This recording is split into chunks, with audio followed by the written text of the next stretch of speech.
Assalamu alaikum once again, dear viewers. With me again today are Sayyid Ali Imam and Sayyid Firdaus, who shall helpfully be addressing the most compelling argument we have in relation to the question which has been hidden, obscured, delegitimized by 1400 years of Sunni scholarship. And that is, firstly, was there an attack on the home of the daughter of the Prophet? Peace and blessings be upon her. And secondly, if so, who ordered and carried out this heinous crime against the daughter of the Prophet, who the Prophet said was a part of me? Thank you for coming with us on this journey. I appreciate today is the 11th show in this series, responding to the futile and ridiculous attempts by Farid al-Bahraini to try and hide the first act of terrorism against the household of the Prophet. It may be helpful for our audience if I could just quickly recap where we started this journey and what we've considered and learnt along the way, in no part a revelation at some points. I'm grateful to brothers Sayyid Ali Imam and Sayyid Firdaus and brother Sayyid Zaidi, who have taken out time to help educate us as to the factual background to this incident. If you remember in the first show, we showed that actually there are Sahih Shia traditions spanning from the time of the Imams all the way to the period up to Majlisi, spanning roughly 1,000 years, where Shias have consistently held the belief that the daughter of the Prophet in her home was attacked by so-called companions of the Prophet. We then looked at books such as Iqbal Farid, Riyaz al-Nadra, Tarikh al-Tabri, Musannaf of Ibn Shayba, Tarikh al-Yaqubi, Imam al-Siyasa, and the reliability of the narrators and the accuracy of the text was itself considered and shown to be verified and accurate through multiple sources. We also saw that it was actually a belief of the, I won't say our opponents, but the opponents to the Ahlul Bayt alayhim salam, who ideologically were driven to try and hide or even lie about any conflict between companions in order to promote this false belief that the companions were all friendly and congenial towards each other without any conflict. We have looked at individual narrators, we have looked at books, and the evidence has been mounting despite nefarious and often ridiculous attempts by Sunni academics and scholars who have been endowed with this veneer of respectability, have all been guilty of hiding the facts and hiding the oppression and tyranny against the household of the Prophet. This is the first criminal act against the family of the Prophet, which has been hidden, which has paved the way for successive and more heartbreaking acts of oppression and terror against the progeny of the Prophet. Now, in Sunni academia, this tendency to write off and discredit anyone who mentions such reports or anyone who tries to show that these reports are actually credible and are verified, like Ibn Abi Dharim. And actually, this brings us to the person who is a narrator of one of the reports that the brothers will be discussing today, and that's Ulwan ibn Dawud. I think it might be quite helpful if we look at what Farid, in his lunacy and a ridiculous attempt to distort historical fact says about this individual. Point number 9, Minhaj al-Sunnah by Ibn Taymiyyah. So the Ibn Taymiyyah actually has a refutation, like a 4-volume refutation of Shi'i beliefs and views. Now, like seriously, you're using Ibn Taymiyyah as a source? So if you go back the previous page, Ibn Taymiyyah is actually rejecting that this incident ever happened. So there goes your source. Okay, so number 12, the report in Mu'jam al-Tabarani, the report in Tarikh al-Tabari, the report in Tarikh Dimashq, the report in Tarikh al-Islam, the report in Majma' al-Zawaid, and the report in Mizan al-Itidal.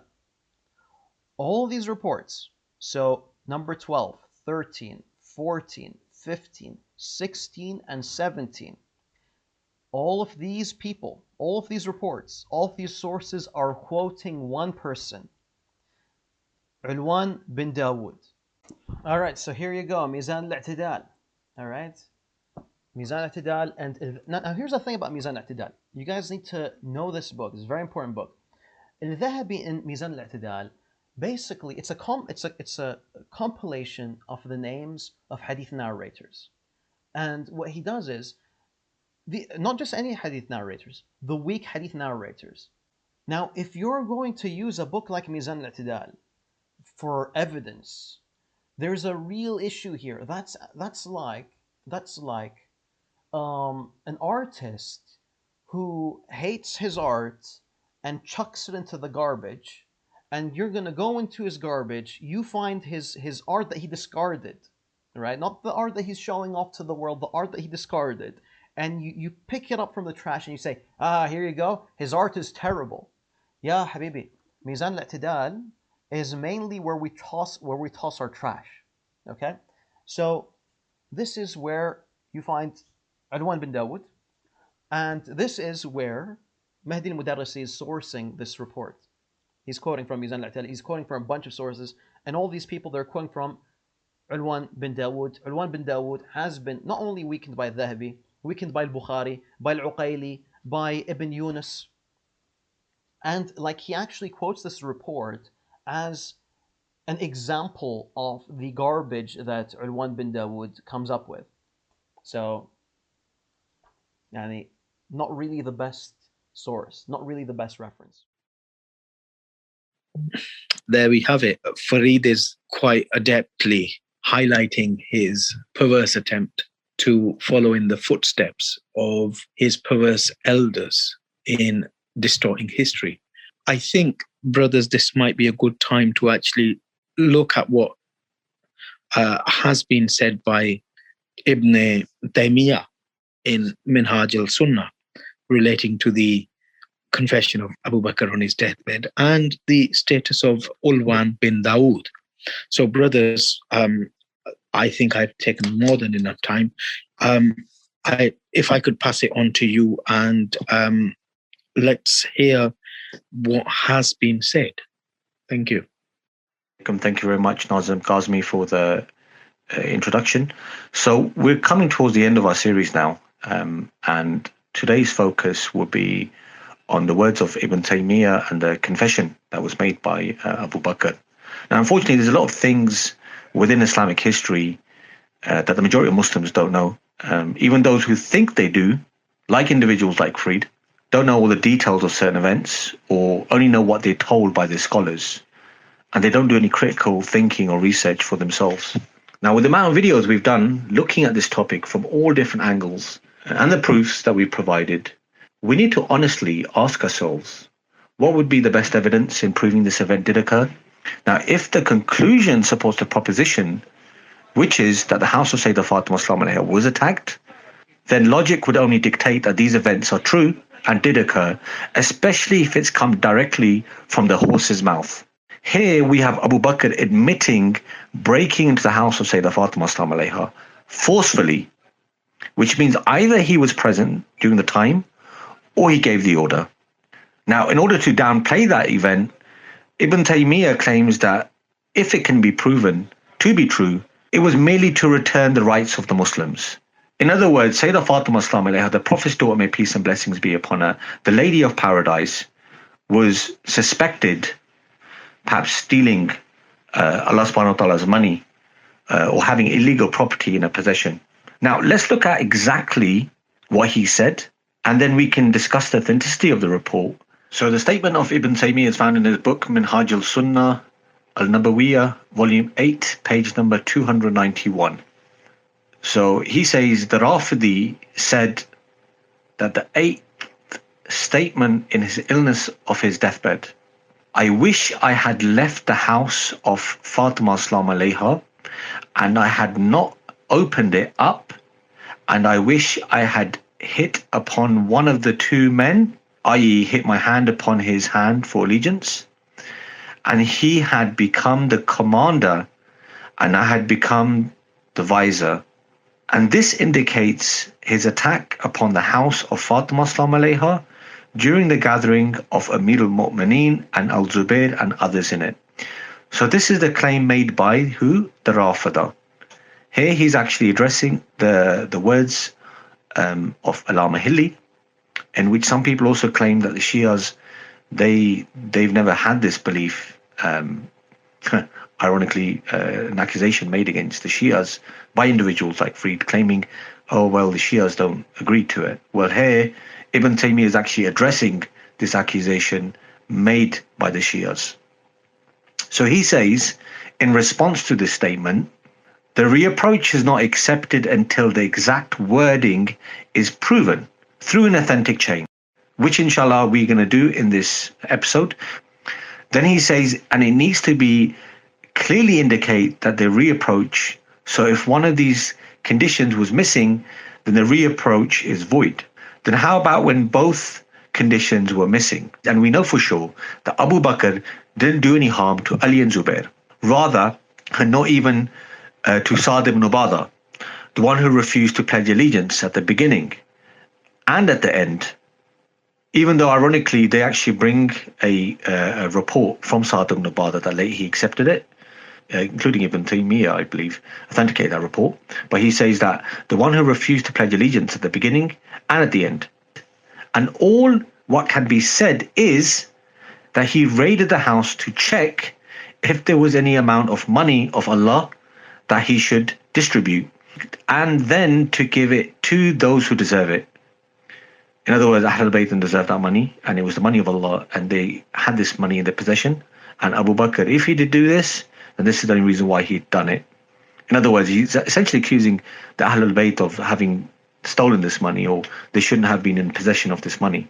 Then he carries on and he says, then he perceived that if he let it for them, then it would be eligible for them, since it's permissible to give the money from the money of the booty. However, the fact that he did make anything harmful to them is something that never happened by the agreement of scholars of knowledge and religion, and only those ignorant liars who transmit it, and only the stupid ones of the world would believe it.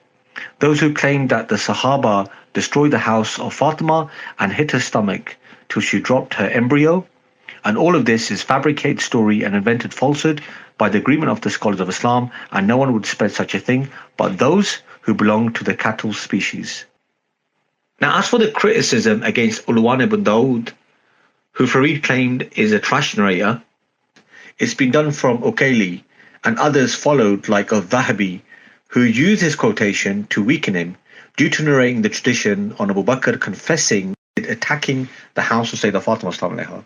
I mean, I'm extremely disappointed in Farid, who claims to be a researcher and writes books and articles, made the statement that this book, Mizan al-Itidal, is the book in which they throw the trash narrators. It's embarrassing that he can make such a major blunder. I don't think he knows his own books, and someone like myself, a Shia, who's not an expert in this field, in which he claims to be a non-Arabic speaking individual, can highlight this for him. Maybe I'm wrong, and he can correct me. After all, we are humans and we make mistakes. But had he read the introduction of this book, he would have seen himself, it's not a book of weak narrators or trash ones. It's all about narrators who've been mentioned about some sort of weakness or critique against them, even if they were major scholars. So it's not all people who are considered weak or trash, as he's claimed. There are probably over maybe 200 narrators from the 6 books, including Bukhari and Muslim, in this book in which he deemed to be a dustbin. But then again, taking religion from trash people, like some of his predecessors, does it come as a surprise that he's included them amongst the trash? So let's come to what Al-Dhahabi says in the introduction of his book, Mizan Al-Itidal, Volume 1, page number 113. And in it, meaning this book, there are those narrators against whom it has been spoken, despite their trustworthiness and high status, due to the slightest carelessness and due to the minimal weakness. And if it was not for Ibn Adi or others from among the authors in the books of weakening who have been mentioned such a person, I would have not mentioned him due to his trustworthiness. And I do not see it reasonable to remove the name of anyone from among those about whom some weakness has been mentioned in the books of the forementioned Imams, fearing that someone might write up a follow-up for me. I've not mentioned such a person because he's weak in my opinion, with the exception of what has been mentioned in the books of Al-Bukhari and Ibn Adi and others, and about the companions, because I remove their names due to the high status of companions, and I don't mention them in this book because their weakness actually comes through the narrators from them. So this is a statement from Al-Dhahabi in the introduction of his book. Now we'll come to the terminology that's used about Ulwan ibn Dawud, who Farid considered to be from amongst the trash narrators. Al-Dhahabi says, not everyone who narrates Munkar Hadith is weak. And this is in Mizan al-Itidal, Volume 1, page number 259. Ibn Hajar Asqalani, he says, if everyone who narrates Munkar Hadith is supposed to be graded among the weak narrators, none of the Hadith narrators would be free. So to claim that somebody is Munkar in Hadith, this type of criticism does not escape any narrator. And this is in his book, Lisan al-Mizan, Volume 3, page number 202. Now, who authenticated Ulwan ibn Dawud? Ibn Hibban, in his book Al-Thuqat, Volume 1, page number 11 to 14, has said, so whoever I mention in this book, firstly, he is truthful. It is permissible to rely upon his narrations if his narrations is void of 5 characteristics. And then he mentions those 5 characteristics. And then he continues to say, so whoever I've mentioned in this book, whenever his narration is void of the 5 above mentioned characteristics, then he's an upright person. And it's permissible to rely on his narration because an upright person is someone about whom no weakening is known, in contrary to authentication.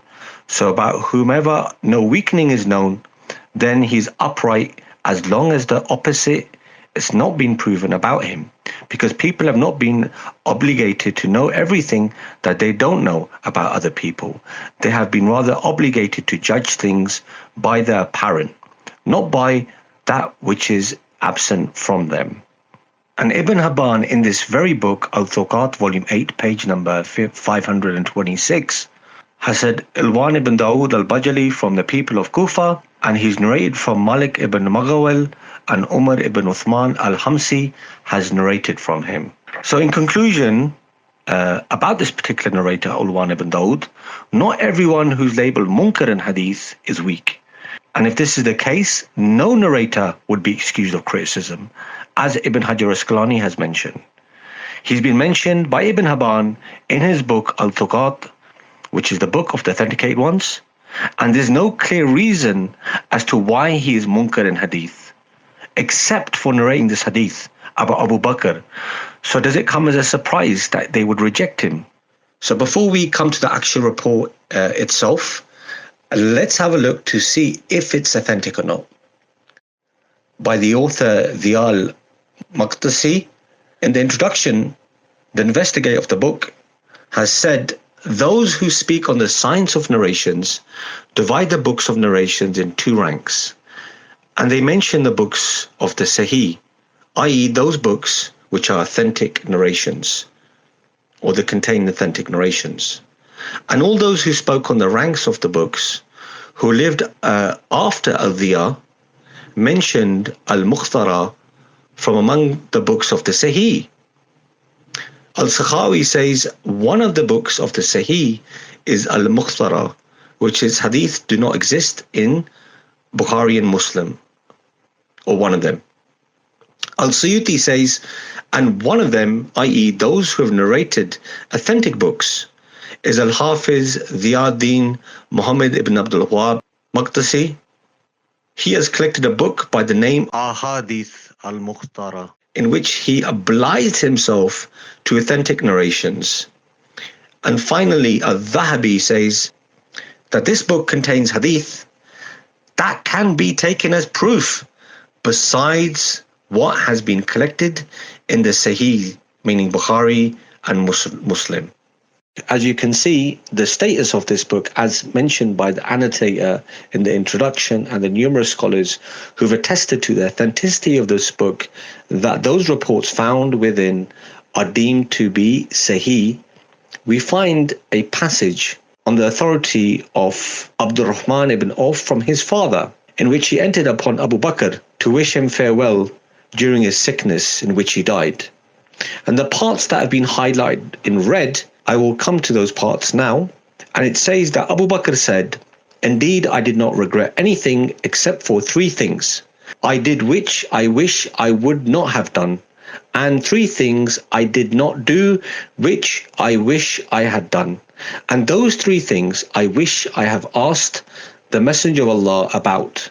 As for the three things I wish I had not done, then I wish that I would not have uncovered the house of Fatima salam alayha and left it, even if they would have closed it to prepare for war. And in reference to this narration is Hassan, meaning it's reliable, from Abu Bakr, except that there's nothing in it from the words of the Prophet. Now, inshallah ta'ala, I'll pass on to Sayyid Firdaus, who can go into more details about the transmitters of this particular hadith and how it's reached us via other trusted, reliable narrators. أعوذ بالله من الشيطان الرجيم بسم الله الرحمن الرحيم صلى الله على محمد وعلى محمد وعجل فرجهم. Thank you very much, brothers. Yes, as you said here presented, we see that the narration that we are talking about, which is basically about confession of Abu Bakr at his deathbed, has been authenticated by their scholars, and the example that was given was from Dhiya al-Maqdisi. His book is considered as a Sahih book by many scholars, as Sayyidi also mentioned from the introduction of the book itself. Now we come to also to analyze the chains of this narration and how many chains there are, and what these chains, what are the things that have been the objections that have been mentioned against this narration from their scholars, and our answers to them. So basically here we see the chart that I want to start with is a chain, because basically this person mentioned that the entire narration is based on a weak narrator by the name of Ulwan ibn Dawud. And here we see if this claim is correct. Firstly, here we see the chain. The chains that here we see do not have Ulwan ibn Dawud in it. So the main part is about comes from the famous scholar Al-Layth ibn Sa'd, and he was a very famous scholar, an Egyptian scholar, at the level of Malik, also lived at this time, so they were contemporary scholars. Also another chain which is completely different at the right side of this chart, and it goes to Al-Zuhri.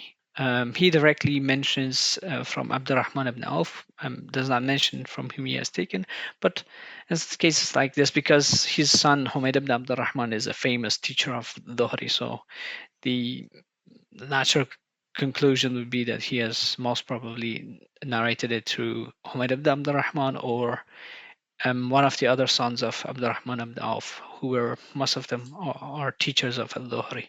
In any case, I wanted to mention the chains here that have mainly have been narrated by Layth ibn Sa'd, and Layth ibn Sa'd also in other chains, as I will present here, has narrated the narration from Ulwan ibn Dawud, also from Salih ibn Kaysan. Here we mentioned those examples which Layth ibn Sa'd has narrated directly from Salih ibn Kaysan. As you see here, we have at least 3 sources here that mention that Layth ibn Sa'd has narrated this narration also directly from Salih ibn Kaysan, and that is one example from Dhahabi himself. The book of whom this person quoted, Mizan al-Itidal, for example, but he mentions in another book of his, which is Tarikh al-Islam and also Sir Alam and Nubala, that there is another chain to this also. And he wrote actually Tarikh al-Islam and Sir Alam and Nubala later, after Mizan al-Itidal. So here he acknowledges that there are others who have narrated it as well, but not all one. So the objections in Mizan al-Itidal is actually void.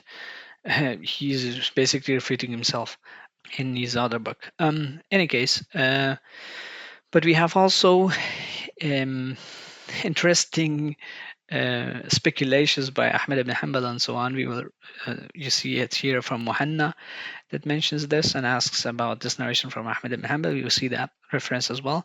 And also another 2 chains, which another longer chain, which comes from Ibn Asakir in his Tarikh, in his book of Tarikh. So we have 3 chains here, and we will mention the status of these chains. At least one of them is completely authentic. The other one is also actually pretty authentic because of the time that it has been narrated. The other one can be just the Ibn Asakir. You can use it as a supportive narration, basically. Even we don't need to, so to speak, analyze the chain.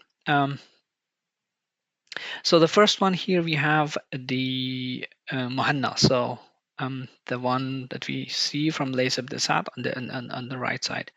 Not the Zohri one, but the second right side. So the second one from the right side. So here we have Ibn Qudama al-Maqdisi.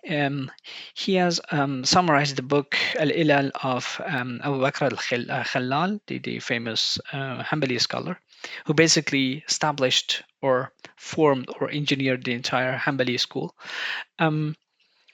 He so mentions that Al-Muhanna, who was a famous student of Ahmad ibn Hanbal, said that I asked Ahmad ibn Hanbal about the narration of Al-Layth ibn Sa'd from Salih ibn Kaysan, from Humayd ibn Abdul Rahman, from his father, that he entered upon Abu Bakr in his deathbed and saluted him, and he said, but I am regretting over 3 things that I did till the end of the Hadith. So he just gives a summary of the Hadith to Ahmad ibn Hanbal, or the entire narration, but here at least it just summarizes it because he wants to know the opinion of Ahmad ibn Hanbal about that narration. So as we see, this narration has no Ulwan ibn Dawud in it. So Layth ibn Sa'd directly from Salih ibn Kaysan, from Humayd ibn Abdul Rahman, from his father Abdurrahman ibn Auf, who entered upon Abu Bakr, and Abu Bakr then confessed with those confessions that he talked about. So Ahmad said, it is not Sahih. I said, why is that? He said, it has been taken from the book of Ibn Da'b, and someone has falsely attributed it to Al-Layth. So at the time of Ahmad ibn Hanbal, this narration was in circulation from Layth ibn Sa'd, from Salih ibn Kaysan directly, from Humayd ibn Abdul Rahman, from his father. But Ahmad claims that this narration actually does not come from Layth ibn Sa'd. It has been attributed to him. So someone has added it to the manuscripts of Layth ibn Sa'd, or someone has attributed it to him and narrated it to others. But Ahmad ibn Hanbal does not mention who has done that and what is the evidence for that. he basically said that the narration actually comes from Ibn Dab. It has not been narrated actually by Al-Layth. And Ibn Dab is also a controversial historian also at that time, before the time of Ahmad ibn Hanbal, of course. And they weaken him, basically most of their scholars weaken him. He was a character like Al-Waqidi and some other scholars of historians like him that they usually weaken because of the things that they have narrated. And then Al-Khalal then says the student, not the student, is not directly a student of Ahmad ibn Hanbal, but a student of his son. And he said that, who has written this book, actually the original book, and said that Abu Bakr ibn Sadaqa has narrated this narration from Ulwan ibn Dawud al-Bajali. He was from the people of Qarqisiyah, and he used to narrate these narrations from Ibn Dab.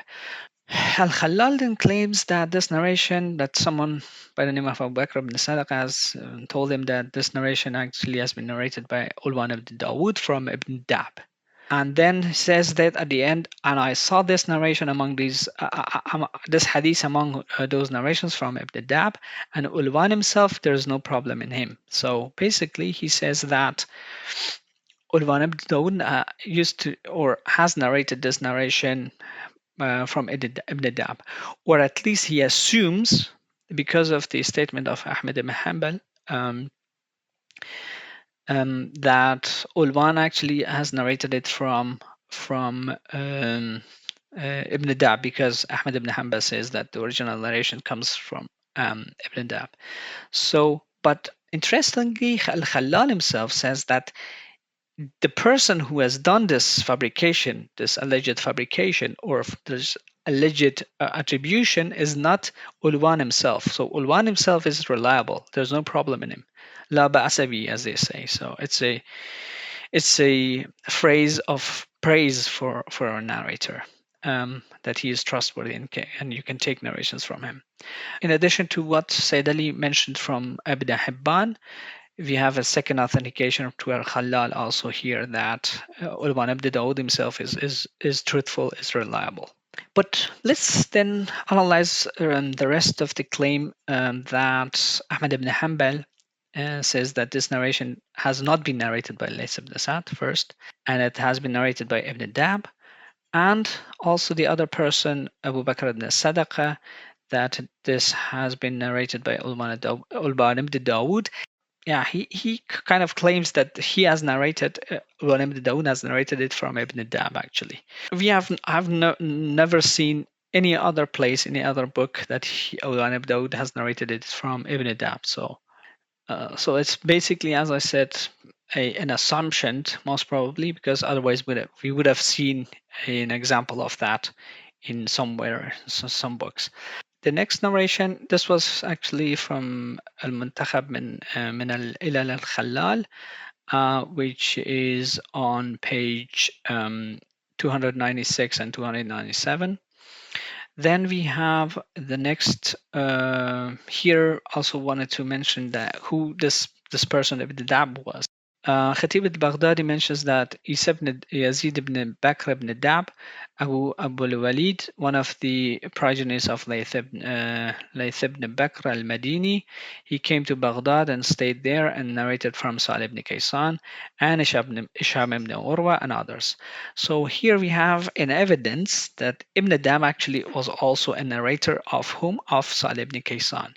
Let's read the rest of this statement, and it says that the people that have narrated from him, and then says that Ibn Dab was narrator of ancient Arabic poetry, very knowledgeable in it, knowledgeable in the field of genealogy, and knowledgeable in history of events, and he was a hafal in Sirah. So he was not just a regular scholar, but a very knowledgeable scholar.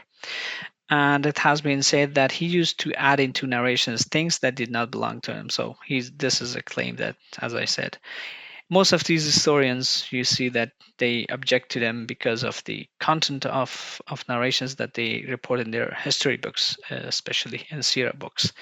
The things that go against the ideology of the mainstream ideology of the Sunnism. they usually immediately blackmail those scholars and make them kind of outcasts so that their reports do not count or do not have the weight that they should have. So Ibn Dab was such a scholar, and here, as I said, we see that actually Ibn Dab was another narrator, sub-narrator from Salih ibn Kaysan. So the most that we can say is that from the statement of Ahmad ibn Hanbal, because it doesn't have any evidence, is that in addition to Ulwan ibn Dawud and Lays ibn Sa'd that we will see in a minute, we have Ibn Dab also narrating the same narration from Salih ibn Kaysan. So this is a very interesting fact also that Ulwan ibn Dawud is not the only narrator of this narration. And according to Ahmad ibn Hanbal, Ibn Dab has narrated it actually. And we see that Ibn Dab was actually a sub-narrator from a student of Salih ibn Kaysan. So, and then we come to the narration of Layth ibn Sa'd. So, Dhahabi mentions in his Tarikh al-Islam and also in Siyar al-Alam, but here we have this Tarikh al-Islam version, which is volume 3, page 117 to 118. He quotes the narration and then at the end says that, mentions also the part about the confession of Abu Bakr that I wish that I had not uncovered or opened up the house of Fatima or just left it even if they had closed it for more. So that's basically the statement of Abu Bakr, but a slightly different wordings in all these books that we want to present.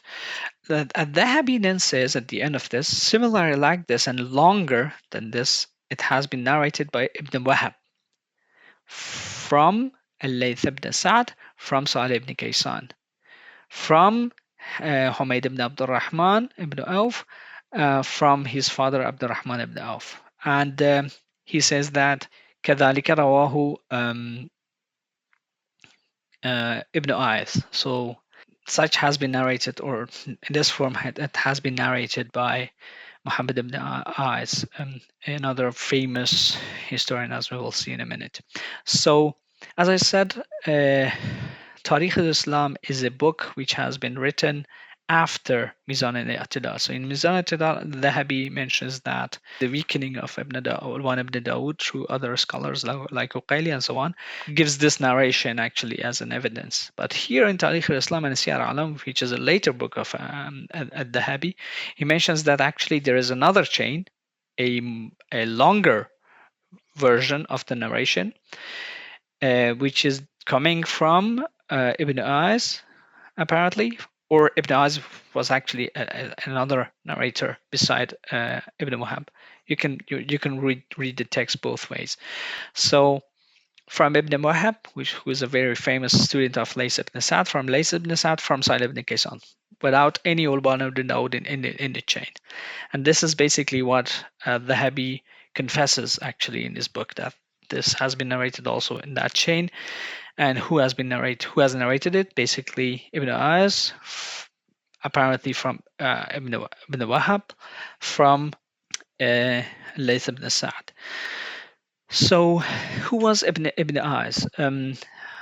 Dhahabi mentions that in his book Siyar Alam Nubala. Here we see a summary of that book, Tahzib Siyar Alam Nubala, and volume 1, page 414. He mentions that Dhahabi mentions that he was Muhammad ibn A'id, was the Imam, the truthful historian, the author of Al-Maghadi. So he was a very famous historian and a truthful historian, a trustworthy one. And he had a book of Maghadi also.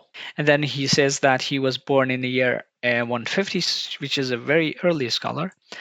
And the people that he have narrated and those who have narrated from him and so on, and then says the authentication of him to Abu Zaraf, that asked Duhaim about him, and he said that he is saduq, not thiqa, but truthful. And then we have Salih ibn Muhammad Jazara, who said that he is a thiqa. except that he was a Qadari, so this is another thing. And Asai says in his book Al-Kuna that Abu Ahmad Muhammad ibn Aith, there is no issue about him, there is no problem, la ba'asa bihi.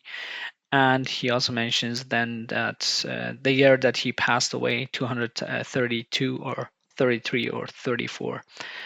So Muhammad ibn Aith, a historian, a truthful historian, an imam, as Dhahabi says, born 150, died 233, which is basically more than 10 years or around 10 years before Ahmad ibn Hanbal. So he's a very, very early scholar. And he has a book of Maghadi. Apparently, this book has been, this narration that Al-Dhahabi says that this narration has been narrated by Ibn Az. Apparently, it comes from this book, but this book is also lost. So this book of Maghadi from Ibn Az is also from the lost books. But apparently, Al-Dhahabi had that book, and that's why he mentions this. And from whom he has narrated, it is from Ibn Wahab, as the text that I presented. And Ibn Hajar says about Ibn Wahab, he is Abdullah ibn Wahab the Muslim al-Qurashi. And then also from Egypt, Misri, the jurist, he is Thiqa, Hafiz, a pious worshipper, and so on, from the 9th generation. He died in the year 197, so at the age of 72. And the Jama'ah, meaning all the 6 major books like Bukhari, Muslim, and the 4 Sunan, have narrated from him. And this has been mentioned in Taqrib al-Tahdhib, page 281, person 3694. And then we have Al-Layth ibn Sa'd himself, because he is in many of these chains also, which contains also the other chains that we'll present, Ulwan ibn Dawud in it. He is present in those chains as well. So let's see who actually Al-Layth ibn Sa'd was. Here we have Khatib al-Baghdadi. He mentions that Layth ibn Sa'd ibn Abdurrahman Abu al-Harith, the jurist of the people of Egypt, narrated to us so and so and so from Ibn Bukhair, a student of Layth, that Al-Layth went to Hajj in the year 113. And he heard narrations there from Ibn Shahab al-Dhuhri in Mecca, and he heard from Ibn Abi Mulaika and Ata ibn Abi Rabah and Abi Zubair al-Nafi and so on, and a number of other sheikhs in that year. So Layth ibn Sa'd, very important fact, in the year 113 he went to Hajj, and he narrated he met these famous scholars of Mecca and Medina, like Ibn Shahab and Ibn Abi Mulaika, and there are other scholars like Ata and so on, Nafi and so on. And also from among those is also Salih ibn Kaysan. And because here the Khatib does not mention all those names, he says a number of other sheikhs in that year, but we will see that Salih ibn Kaysan was also from among them. And then Khatib narrates gives another chain up to Ibn Wahab, also which we saw in that chain, in the previous chain, student of Al-Layth, that Ibn Wahab said, if it was not for Malik and Al-Layth, people would have gone astray. So Ibn Wahab gives Al-Layth ibn Sa'd a very great praise, that if it was not for Malik and Layth ibn Sa'd, people would have gone astray. So they are the imams of guidance, basically, what he is trying to say, which is a very, very great praise. There's no comparison to that. And Ibn Wahab, as we saw, is a great scholar himself, according to them. And then also from Ibn Wahab, he mentions that if there wasn't a Malik ibn Anas and a Layth ibn Sa'd, I could have been destroyed, because I thought everything that comes to us from the Prophet should be acted upon. So it basically means that Layth ibn Sa'd and Malik were very careful about narrating narrations, and they would have actually analyzed the narration very carefully before narrating it. So basically, if Lays ibn Sa'd narrates this narration confection of Abu Bakr, it's in itself is an authentication for the narration from an imam, as they call, like Lays ibn Sa'd.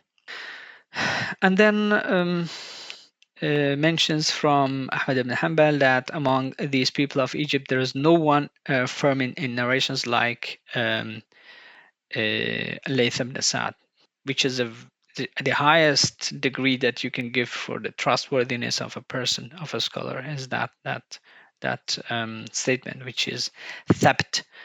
Thabt is a very high praise, and then says that not even Amr ibn Harith, and not anyone else are at his level. So they're not thabt, but the most authentic or the most trustworthy scholar of Egypt is by far Layth ibn Sa'd, according to Ahmad ibn Hanbal. Then he says this Abu Bakr al-Athram, the student of Ahmad ibn Hanbal, says that I was in contact with Amr ibn Harith, and I saw some Munkar narrations disliked or odd narrations from him. And then Abu Abdullah, meaning Ahmad ibn Hanbal, said to me, Layth ibn Sa'd, how authentic are his narrations? So he's kind of giving him a great praise that the narrations of Layth ibn Sa'd are very, very authentic. And he says that then Ahmad ibn Hanbal continued praising him. And then as someone said to him that someone has weakened him, Layth ibn Sa'd, and Ahmad ibn Hanbal said, I don't know. I don't know about it. So, or la yadri means that actually he doesn't know. The person who has weakened him does not know narrations, basically. And then also from Fadl ibn Ziyad, from Ahmad ibn Hanbal, he narrates that Layth ibn Sa'd kathir al-ilm, sahih al-hadith. So Layth ibn Sa'd was possessor or owner of abundant knowledge and sahih al-hadith. His narrations are authentic, so authentic narrations. And then also narrates from another chain from Ahmad ibn Hanbal that he was asked about Layth ibn Sa'd, and he said, Thaqatun thabtun, trustworthy and most accurate, the most precise, accurate person in narrating narrations. And then Abu Dawud mentions also from Ahmad ibn Hanbal that among the scholars of Egypt, there is no one, narrations of no one is more authentic than Lays ibn Sa'd, and Amr ibn al-Harith is close to him, so he does not reach his level, but he's close to him. So the most authentic are the narrations of Lays ibn Sa'd. And also mentions from Ibn Kharash that Lays ibn Sa'd, the Egyptian scholar, is Saduq, truthful, Sahih al-Hadith. So he also mentions the same thing, that his narrations are authentic. And Al-Madhi also mentions that from someone that Ibn Wahab, the person that we have seen narrating this very same narration, student of Layth ibn Sa'd, that Ibn Wahab, it was mentioned to him the differences or contradictions of narrations and differences of opinion among people about these narrations. And he says that if I had not met Malik and Layth, I would have gone astray because of these contradictory reports. So Layth ibn Sa'd and Malik, they were, according to this statement, according to Ibn Wahab, they were people who were most knowledgeable about the contradictions of narrations, and they would know which ones are authentic, which one is not, and so on, and also the meaning of narration and so on. They were very knowledgeable. Basically, this was something that we presented also from Khatib al-Baghdadi, but here we have also through Madhi in Tahdhib al-Kamal, volume 24, page 271.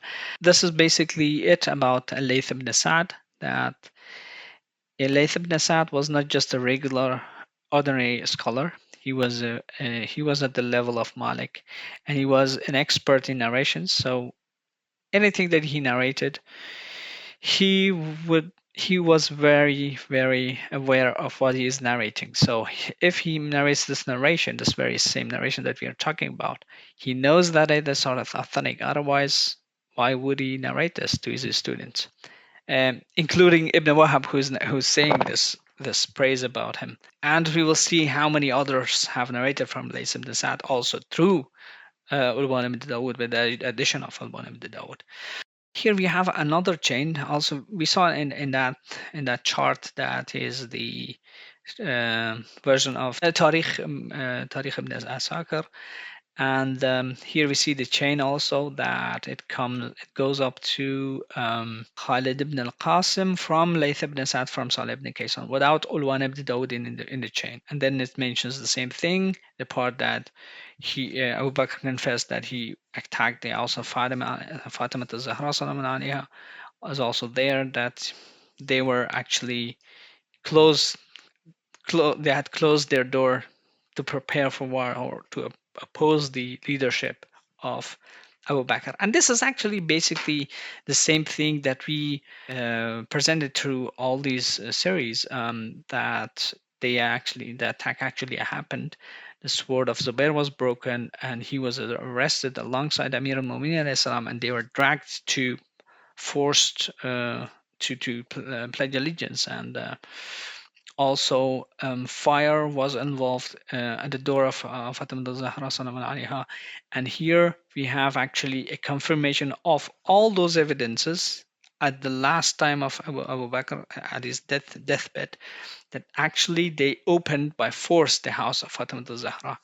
And there was a clash there that is talking about war. So that house was preparing for a war against Abu Bakr. So that's why he opened it up, or burned the door, as we presented the evidences for that. Any case, this is also this chain, this third chain. So we had the people at the time of Ahmad ibn Hanbal that mentioned that Layth ibn Sa'd narrated it. Has narrated it from Salih ibn Kaysan directly. We saw Ibn Wahab, is close student, mentioned this. And we saw here the last one from Tariq ibn Asakir, from another person by the name Khalid ibn Al Qasim, who has narrated it from Layth ibn Sa'd from Salih ibn Kaysan without Ulwan ibn Dawud in it. And now we come to a completely different chain. It doesn't have the other narrators in it, except the Abdurrahman ibn Auf, the companion of himself. And this chain goes to Al-Dhuhri, as I mentioned also, and by presenting the chain at the chart that we saw at the right side. So here we have Al-Baladhuri, the famous historian, as we talked about in the previous shows. He mentions from Hafs ibn Umar, from Al Haythami ibn Uday, or Adi, from Younis ibn Yazid al-Ili, a student of Zuhri, from al-Zuhri, that Abdurrahman ibn Auf said, and basically mentions the same narration. It also has the part that says, I wish I would have not opened up the house of Fatima, even if Ali had declared war to me.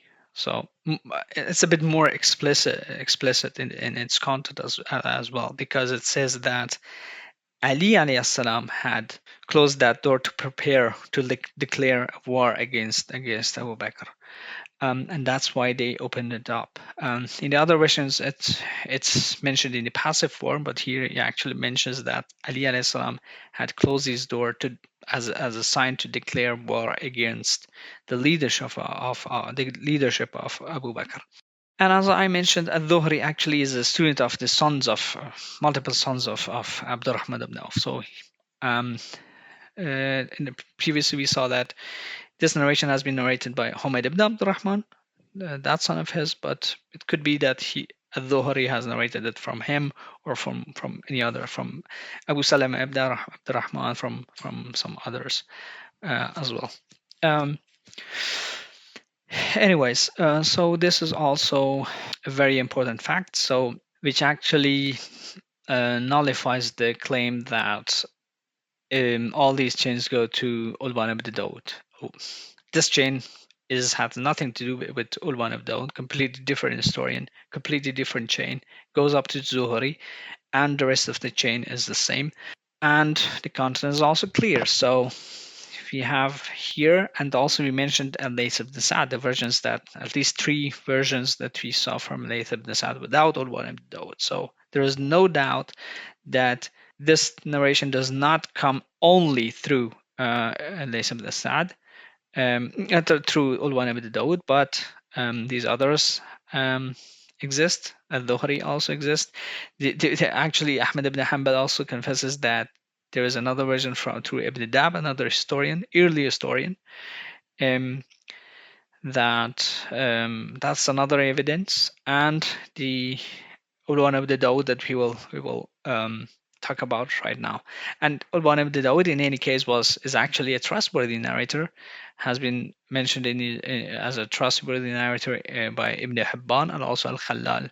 Abu Bakr Al-Khallal mentions also that he is actually truthful. He's la ba'sa bihi. So now we come to the chains that actually come from Al-Layth ibn Sa'd, from Ulwan ibn Dawud, from Sa'd ibn Kaysan. So as we see here in the chain, in this chart, Ulwan ibn Dawud is in green, and below him is Al-Layth ibn Sa'd. So Layth ibn Sa'd narrates from Ulwan ibn Dawud, from Sa'd ibn Kaysan, from Humayd ibn Abdurrahman, from Abdurrahman ibn Auf, from Abu Bakr.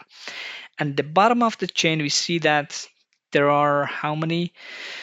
1, 2, 3, 4, 5. There are at least 5 narrators from Layth ibn Sa'd. So there is no doubt that this, and multiple of these, we will prove that multiple of these chains are completely authentic up to Layth ibn Sa'd.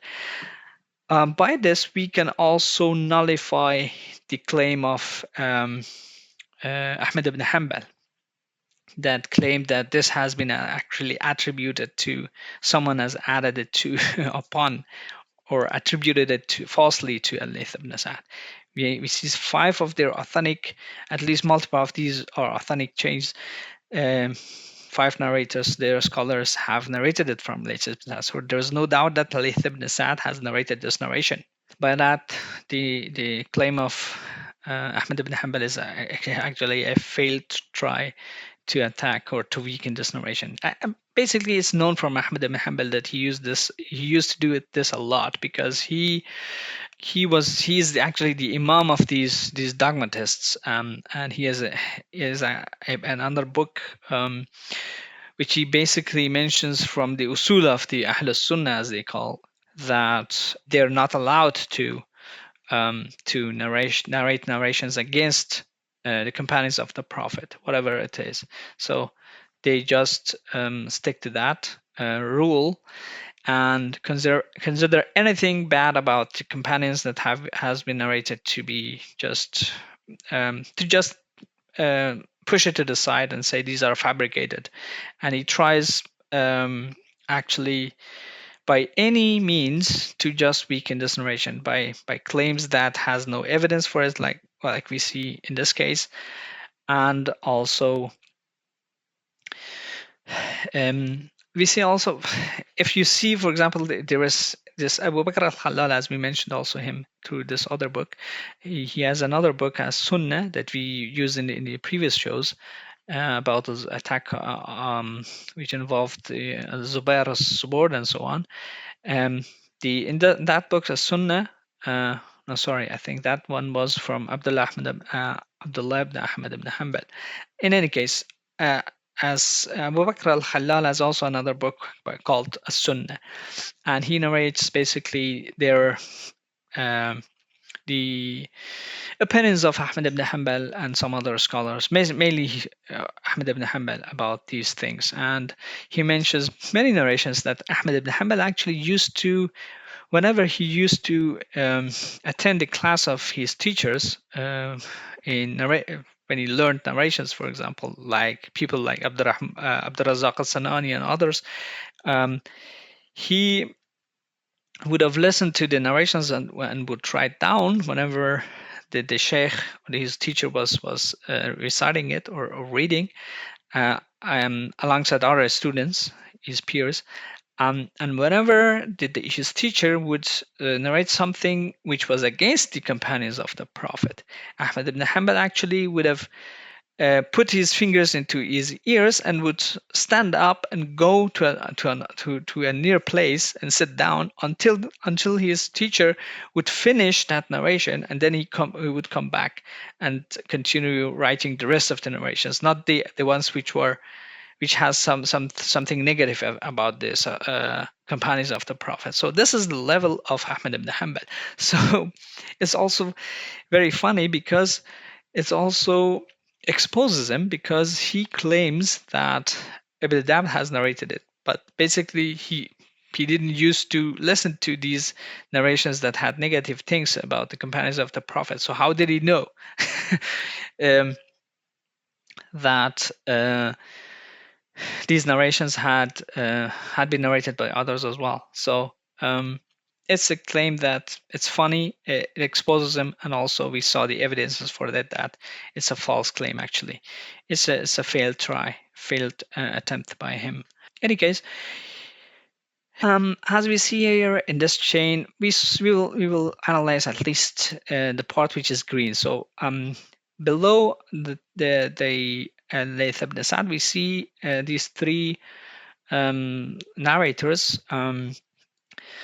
in green, and these are Yahya ibn Abdullah ibn Bukhair, who has narrated this narration from Layth ibn Sa'd from Ulwan ibn Dawud, and he says that as it has been mentioned here in this chart, also as you see the arrows, it has been mentioned by in the Tabari's version in his story book, and also by Uqayli in his book Al-Duhafa, as we will present it also, that Yahya ibn Abdullah ibn Bukhair was a student of Layth ibn Sa'd, mentioned that Layth ibn Sa'd narrated it from Ulwan ibn Dawud from Sa'd ibn Kaysan, and said that later Ulwan ibn Dawud actually came to Egypt and narrated it directly to him. And Ulwan ibn Dawud also said to him that, yes, I narrated this narration to Layth ibn Sa'd also.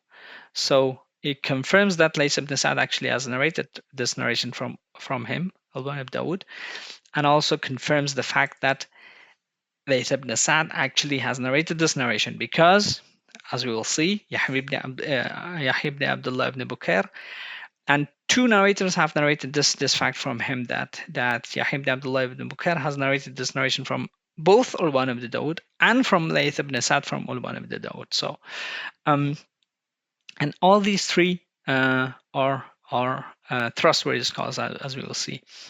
But I think it's good to also read at least the version of Tabari, at least, and then I will continue to read the part from Uqayli also.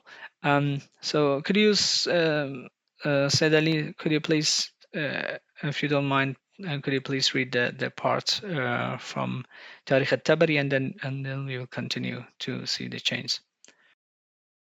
Sure, Sayyid. This is from History of Tabari, volume number 11, page number 147 to 151. I'm not going to read the chain of narrators because obviously Sayyid Firdaus is going to deal with that, or he already has done. And this report comes via Umar Abdul Rahman ibn Auf from his father. He said he went to Abu Bakr during his sickness, of which he died, and found him worried. Abdul Rahman said to him, "You have arisen. Praise be to God, cured." Abu Bakr said, "Do you think so?" He answered, "Yes." At this time, Abu Bakr said, "I have entrusted your affairs to him, who I feel is the best of you," which obviously was Umar at the time. "Each of you is inflamed with anger by that." So everyone was extremely annoyed about Abu Bakr choosing Umar to be his successor. "For each wants the succession to be his instead. You have seen that the world has opened up. When it comes up, it continues to come on until you adopt curtains of silk and pillars of silk, brocade, and are pained to lie on otheri, wool, as any one of you is pained to sleep on thorns. By God, that any one of you be brought forth to have his head chopped off for something other than the penalty for mortal sin would be better for him than plunging into the depths of this life. You will be the first to lead the people astray tomorrow, so that you will turn them from the way to the right and left. O guide of the way, it's either the light of dawn or evil. I said to him, calm down. May God have mercy on you, for this will only cause you a relapse in your condition. Regarding your matter, that people are divided between only two men, either a man who has viewed things as you have and is thus with you, or else a man has opposed you and thus is your adviser and companion as you like. We have not known you to desire other than the good. You have not ceased to be a righteous man and one who sets matters aright. You do not grieve for anything from this world. It's ironic, come to think of it, that Abu Bakr, while he was in the sickness, while he was practically in his deathbed, appointed Umar to succeed him, and nobody questioned his mental state. But when the Prophet, may peace and blessings be upon him, was on his deathbed, people accused him of being delirious. And people were saying the Quran is sufficient for us. It's funny how these arguments were not presented then, or neither did anyone question the mental faculties of Abu Bakr. So I'll continue, and he says, indeed, I do not grieve for anything from this world, except for three things which I did that I wish I had left aside. Three that I left aside, which I wish I had done, and the three about which I wish I had asked God's messenger. As for the three that I wish I had left aside, I wish I had not thrown open the house of Fatima alayha to reveal something, even though they had locked it with hostile intent. I wish I had not burned Al-Fujar al-Sulami, and that I had quickly killed him and forbearingly let him go. I wish on the day of Saqifa Banu Saida that I had thrown down the matter upon the neck of one of the two men, meaning Umar and Abu Ubaidah, so that one of them would have become the commander of the faithful, and I would have been his minister, wazir. As for those I left aside, I wish that on that day I was brought Al-Ashta ibn Qais as a prisoner. I had cut off his head, for I imagine that he does not see any evil, but what he helps it along. I also wish when I sent Khalid bin Walid to fight the people of apostasy that I had stayed in Dhul al-Qissa, so that if the Muslims had triumphed, but if they had been defeated, I would have been engaged or provided reinforcement. Furthermore, I wish when I sent Khalid bin Walid to Syria that I had sent Umar ibn Khattab to go to Iraq. Thereby, I would have stretched forth both of my hands in God's path. He stretched forth both his hands. I also wish that I had asked God's messenger with whom the government rests, so that no one would contend about it. I wish I had asked him whether the Ansar have a share in the government. I wish I had asked him about the inheritance of the brother's daughter and the paternal aunt, for I have some doubts in my mind about the two of them. Thank you very much, Syed.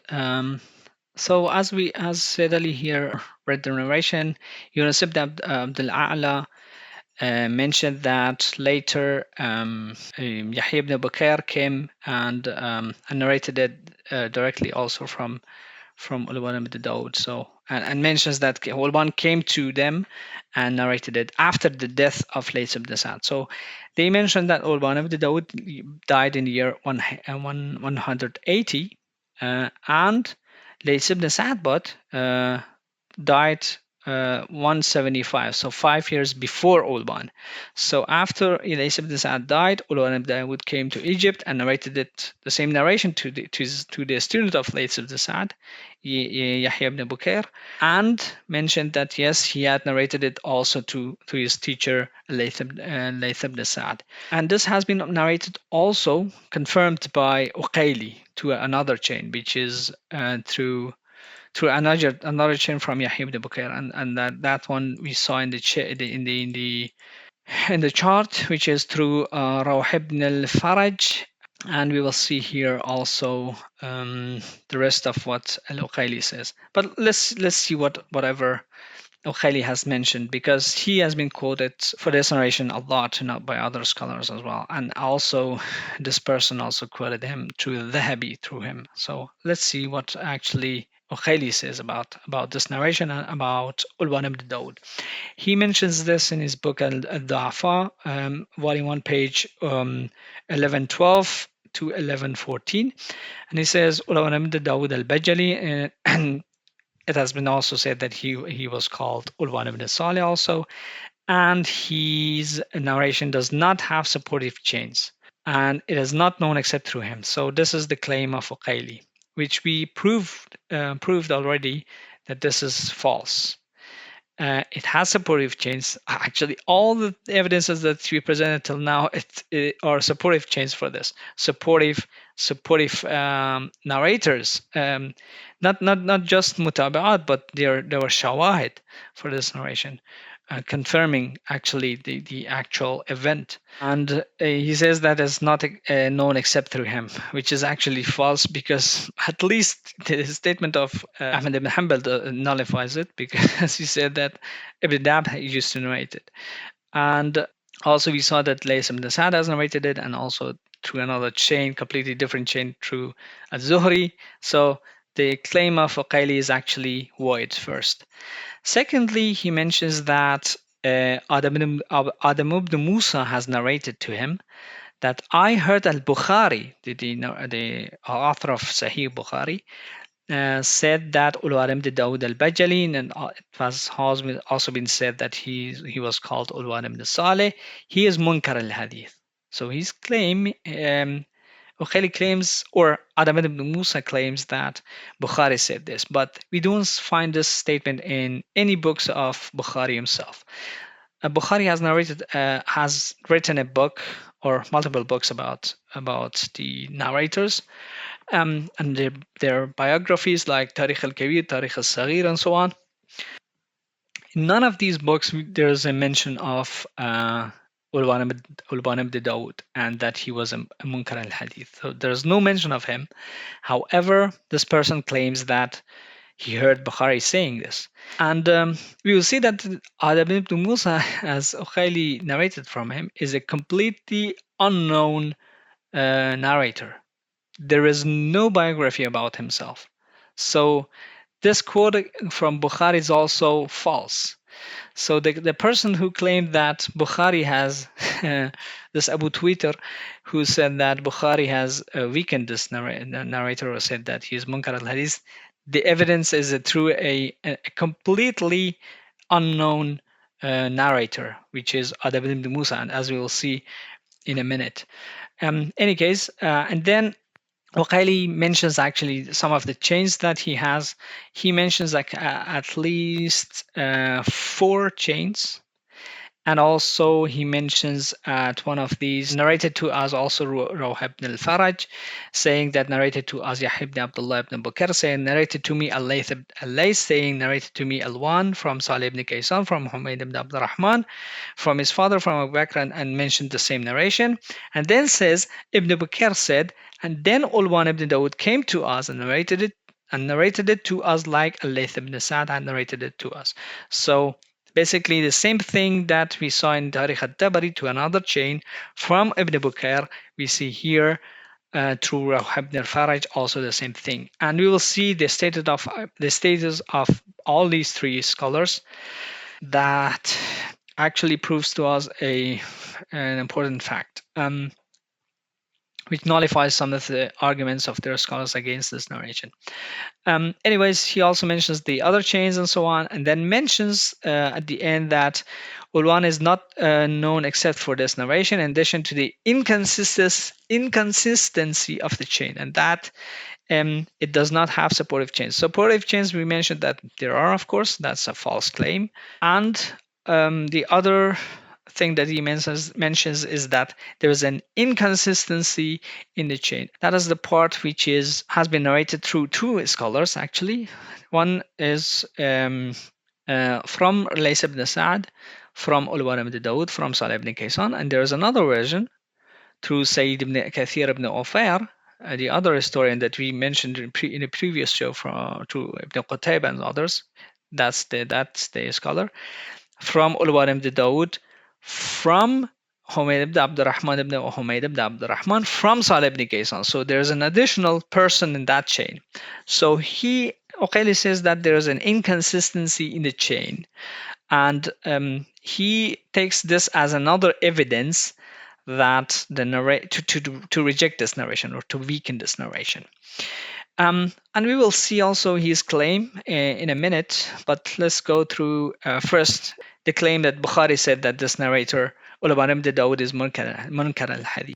It has been narrated to a person by Uqayli from Adam ibn Musa, and Adam ibn Musa is a completely unknown narrator. So his statement is completely void, is completely useless, so it's worthless. Here we have Albani. He mentions in the book Ilwan al-Ghalil, volume 1, page 242, and he says that, however, talking about a narration from that has been narrated through this person, he says that I haven't seen a biography about Adam ibn Musa till now. So he has not been mentioned in any books of Jarh wa Ta'dil. And even in the book of Al-Dhahabi, he has been mentioned, but he mentions only that Adam ibn Musa has died in Rajab of year 305 or so, and it doesn't give any other information about him. Any other information, who he is, from who he has narrated, who has narrated from him, nothing. He just mentions the year and the month that he died. So doesn't have any other information about him. So this person is completely unknown. And interestingly, this Bukhari has another book which is called Tarikh al-Saghir, and I saw that the current manuscript of that book of Bukhari is through this person, through this unknown person, this unknown narrator. So it's another fun fact. Like at Bukhari, Sayyid Bukhari is also actually, as it has been mentioned in past months, past years, by some of their own, that Bukhari actually has been narrated by an unknown person who is Farabri.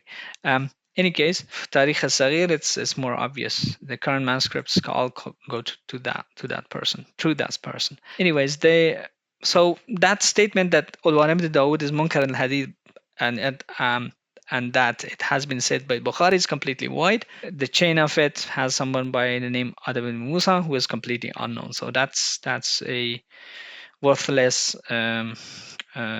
quote. And also I wanted to mention that those other three scholars that have had narrated it from Lays ibn Sa'd, and also from Ulwan ibn Dawud that later came to Egypt.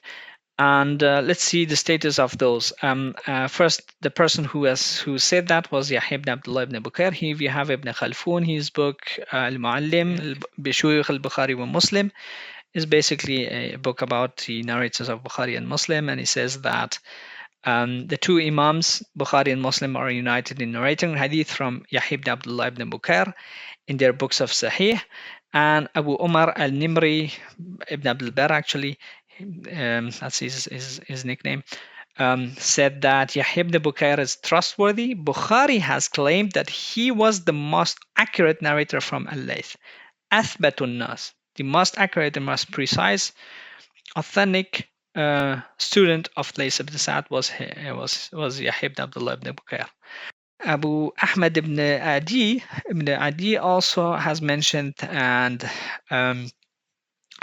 and said that he was the neighbor of Al-Layth ibn Sa'd, and he was the most accurate narrator from Al-Layth, and he possessed narrations from Al-Layth that others did not possess. So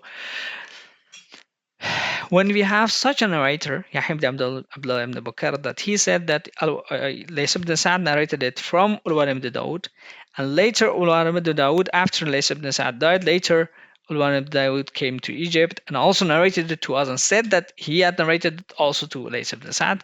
We have no doubt that this is has been narrated from Lays ibn Sa'd, which further disproves the claim of Ahmad ibn Hanbal, as we mentioned, that it has been attributed falsely to Layth ibn Sa'd. But let's see, before we go further, you see the two others who had narrated this fact from Yahya ibn Abdullah ibn Bukhair.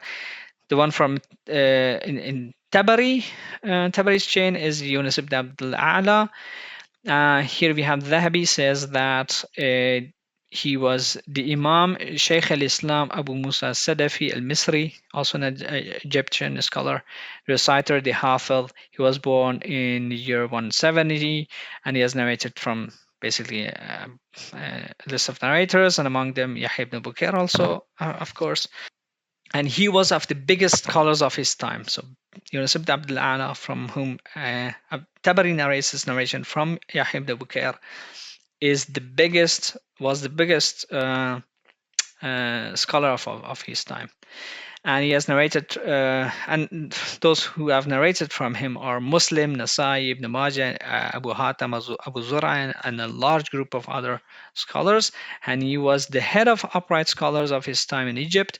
And Nasai said he is trustworthy, and Abi Hatim said, I heard my father grade him trustworthy and praise his status. He passed away in the Monday, 2nd of Rabi al-Akhir of the year 264. Zahabi says that he lived 94 years. So the chain that has this claim that up to Layth ibn Sa'd is completely authentic in Tarikh al-Tabari, 100%. From one of the chain is from one of the biggest scholars of his time through the most accurate narrator or student of Layth ibn Sa'd. So this is one thing. And Uqayli also, we had another person narrating it from Ibn Bukhair, who is Rawh ibn al-Faraj al-Qattan, Abu Zanba al-Misri, also an Egyptian. He was an accepted scholar of Hadith, possessed abundant narrations. He has heard from basically a list of narrators that Dhahabi mentions, and also at the end mentions Yahya ibn Bukhair. And he mentions also those who had narrated from him, like Dhahabi and others, and then says that Abu Bakr al-Bazzar said that in his Musnad that it is said that there is no one in Egypt more trustworthy and more truthful than him. So this is also great praise. Tahawi said that he was from among the most trustworthy people. And Ibn Qudayd says, may Allah raise him in knowledge and truthfulness. And then Dhahabi says that he passed away in the Qa'dah of the year 282. So here we have Rawh ibn al-Faraj, also one of the most trustworthy scholars of his time, narrating it from Ibn Bukhair. At least two of the biggest scholars of their time, Rawh ibn al-Faraj and Yunus ibn Abdul A'la, have narrated it from the most accurate, most precise, most authentic student of Layth ibn Sa'd, from Layth ibn Sa'd. So there is no doubt that this narration has been narrated by Layth ibn Sa'd. There is no doubt about it. As we mentioned, the chains with Ulwan ibn Dawud and without him. And then we will see some other versions we also saw in that chart. There are a lot of other scholars as well, at least 5 that we saw there, that narrated it from Layth ibn Sa'd. Here we have, for example, Uthman ibn Saleh by Ibn Zanjaway, who died 251, narrated it from Layth ibn Sa'd, which contains also the part about this confession. And interestingly, Ibn Zanjaway also mentions the same narration, but the same chain in another, like 50 pages later or so, in the same book, and he removes the part which is about that confession. I don't know, maybe some sub narrators who have narrated the book have omitted it, or he has forgotten to remove that part from his previous narration. And interestingly, he says that as about the confession, the part which is about the confession, he says, as about those things that I wish I had not done, or I wish I had not done so and so for anything. What that means is nothing. Explicitly removing that special part about the attack on the house of the family of the Prophet. This is also a very important fact because it's a response to the claim of Ibn Taymiyyah. Because Ibn Taymiyyah, as Said Ali at the beginning mentioned, Ibn Taymiyyah claims that the wording of the narration needs to be explicit, proving that assault happened. And here we have the evidence. If it was not explicit, and scholars like Ibn Zanjawi, and we will see also this through Abu Ubayd Qasim ibn Salam. Also, he has another book. We'll mention it in a minute. That he also mentions the same thing and removes that part and says, "I don't want to put this part of this narration. I just removed it myself." Abu Ubayd says, confesses in that book, in his book. So they understood the attack, the assault. So that's why from the statement of Abu Bakr. So that's why they removed it. They just omitted it from their books. So the claim of Ibn Taymiyyah that the wording is not explicit, that the attack or the assault happened, is void also through this evidence. That if it was not so, why their scholars have distorted it and removed it from their books. Especially that's one sentence, or part of that sentence which talks about the house of Fatima Zahra Sallallahu Alaiha. They've removed it. And then we have the same thing. Al-Badr mentions it to Qasim ibn Salam, because Qasim ibn Salam, we will see that chain. He also mentions two chains for it. This is one of the chains that Baladhuri mentions from him, and it's also just containing some part of the narration, but it's just another thing that we saw in the chart. So we just present the scan for it so that if someone wants to see the chain and so on, he can have it. Also, Al-Jawhari, our scholar that we quoted many things from his book, mentions the same chain through a completely different chain. The same narration through a completely different chain through up to Layth ibn Sa'd, and he does not mention the rest of the chain of Layth ibn Sa'd, or Ibn Abd al-Hadid, who has narrated that book, has removed the rest of the chain because of of not making it too long. He says that and Rijali here from his narrators up to Abdurrahman ibn Auf. And then he mentions the part about the part about the confession of Abu Bakr. So, and also Ibn Aksakar mentions it through his chain, as we saw in the chart. Here the scan for it. So we have up to here all those five narrators who have narrated it through Layth ibn Sa'd, and we mentioned at least one version, and we can prove at least two or three other of those five that they are completely authentic versions as well, or chains as well. So there's no doubt that Layth ibn Sa'd has narrated it, which makes the statement of Ahmed ibn Hanbal a just failed attempt to attack the narration.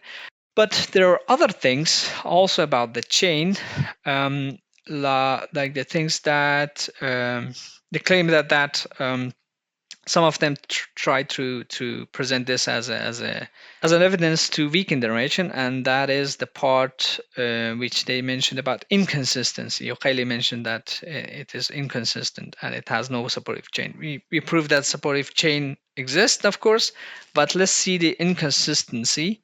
We have here, besides Layth ibn Sa'd, for the narration of Ulwan ibn Dawud, there is another sub-narrator who is Sayyid ibn Kathir ibn Ufair. We mentioned that from Ulwan ibn Dawud, at least in the previous part, that Layth ibn Sa'd and his student Abdullah ibn Bakr have narrated it from Ulwan ibn Dawud, with the chain without this person, without Humayd ibn Abdurrahman in between. in this chart, we see that Sayyid ibn Kathir ibn Ufair has added another narrator in between Salih ibn Kaysan and Ulwan ibn Dawud. So that's why Uqayli claims that there was an inconsistency in the chain. However, this Humayd ibn Abdurrahman ibn Humayd is actually a trustworthy scholar. In case Sayyid ibn Kathir ibn Ufair, maybe he has mistaken or has heard part of the chain, and the second time the complete chain, or whatever reason, because the Humayd ibn Abdurrahman is actually at the top of the chain also, but he has added it also between Salih ibn Kaysan and Ulwan ibn Dawud. So maybe it's a mistake by Sayyid ibn Kathir ibn Ufair, most probably because he is the only person who has narrated it in this form, with this additional narrator in between. As we saw, Ibn Bakr mentioned that after the death of Layth ibn Sa'd, Ulwan ibn Dawud came to them and narrated it in the same form without adding any person and so on in the chain. So Sa'id ibn Kathir ibn Ufair, who is actually another student of Layth ibn Sa'd, or came after him, also an Egyptian scholar, mentions it with an additional narrator. So he is the only one. In any case, the more authentic narration is, because it has evidences for it. At least two narrators have narrated it in that form, which is we mentioned Layth ibn Sa'd and his student Abdullah ibn Bakr, who was the most precise or accurate person from him, that Ulwan ibn Dawud narrated it in the same way without this additional narrator. This is one thing, and we will see also the books that have these chains, and from him then we have at least 3 narrators, and many books have narrated them then to all these different scholars. For example, Rawh ibn al-Faraj, we mentioned previously that he narrated it also from Ibn Bakr. Here he has narrated it from Zayd ibn Kathir also, and Yahya ibn Abdullah and Al-Qasim ibn Salam, as we mentioned, has also narrated that. And we see all here, the parts which are gray here are books or narrators or authors of books that have narrated these narrations. The left side, there is another version of the narration, which is only found in Tarikh ibn Asakir, and it has a long chain through Ulwan ibn Dawud, and claims that he once said that Abu Muhammad al-Madani has narrated it from Salih ibn Kaysan to me, and another time he says that also Abu Muhammad, someone else, al-Majishun, has narrated to me.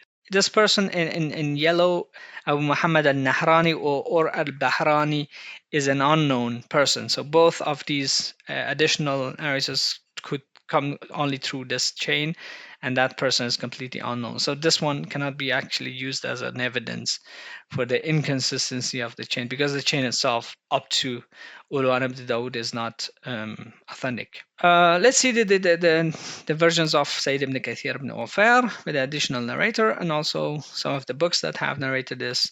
The oldest one here we have Abu Ubayd Al Qasim ibn Salam, who died before Ahmad ibn Hanbal, like 224.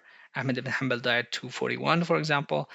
He mentions the same chains from Sayyid ibn Kathir ibn Ufair directly, from Ulwan ibn Dawud, from Humayd ibn Abdurrahman ibn Humayd ibn Abdurrahman ibn Auf, from Salih ibn Kaysan, from Humayd ibn Abdurrahman ibn Auf, from his father Abdurrahman ibn Auf, and so on, from Abu Bakr and so on. And it has also the part about confession. And at the footnote here, we have the Salafi scholar says that it's da'ifun jiddan, it's very weak, the chain. And it says because of Ulwan ibn Dawud in it, because Uqayli said that his narration has no supportive chains, and this narration is actually this very narration is actually that narration that Uqayli is talking about, and then says that he also mentioned from Bukhari that Ulwan ibn Dawud is Munkar al Hadith and so on, and we prove that that statement is completely narrated through a completely unknown narrator, so that statement is not proven that Bukhari said that. And also supportive chain that Uqayli said is also is not true. We refuted that as well. And he mentions that Dhahabi has also quoted Uqayli and and so on. And then mentions the other scholars that who have narrated it, like Tabarani and so on. We will see that as well. Tabari has narrated it, for example, through Yahya ibn Abu Bakr and Abdullah ibn Saleh, and all of them from Al-Layth from Ulwan. And Yahya ibn Abu Bakr also directly has heard it after the death of Al-Layth from Ulwan, as Tabari mentions. Actually, Uqayli has mentioned this also, as we mentioned. And then Qasim ibn Salam Abu Ubayd mentions also a second chain for it, which is Abdullah ibn Saleh, another student of Layth ibn Sa'd, and from Ulwan, from Sa'd ibn Kaysan, and so on. And then in the footnote of this one, the Abu Ishaq al-Ubayni, the Salafi Egyptian scholar, says that it's also very weak because of Ulwan in it, because he has dropped the name Umayd ibn Abdurrahman from the chain. So says that the narration of Layth from him, from Ulwan, does not have that extra narrator, but provides the narration of Ibn Ufair has that additional narrator. And in any case, he weakens it because of the Ulwan, and he gives the examples of Uqayli and Bukhari as to support of his claim. But we proved already that those statements are false by themselves, and actually Ulwan is a trustworthy narrator, as it has been said by Al-Khalal, Abu Bakr Al-Khalal, and Ibn Hibban. Also, Al-Hakim has narrated the same narration from the previous book, from Abu Ubayd, previous scholar, and he actually interestingly removes the additional narrator, Humayd ibn Abdurrahman ibn Humayd. And maybe he thinks that he also thought that, yeah, maybe this is a mistake of Sayyid ibn Kathir ibn Ufair, so that's why he has removed it, or some of his teachers have removed that extra name, because it's actually seems to be a repetitive of the top narrator, so in the middle of the chain again. Maybe he has made some mistake. In any case, in the footnote, Dhahabi then says Ulwan ibn Dawud is weak, which is actually interesting because Ulwan ibn Dawud is actually not weak, because he has been mentioned allegedly by Bukhari, which we proved is wrong, that he's Munkar al Hadith. He's not weak. And Sayyid Ali also mentioned from Dhahabi himself that not every Munkar al Hadith is a weak narrator. So, but here he actually goes against his own statement and says that Ulwan ibn Dawud is weak because he was Munkar al Hadith. Because it's basically there's no principle for them when it comes to the dogma. So that's the main thing. And we have Tabarani then mentions this the same thing through, and he's chained from Sayyid ibn Kathir ibn Ufair, as we mentioned, to this additional narrator, and so on. The part with the confession is also in it. And Al Haythami mentions in Majma' al Zawaid, as you see in the footnote of this Mu'jam al Kabir, that in it there is Ulwan ibn Dawud al Bajali, and he's weak. We mentioned that he's not weak, actually.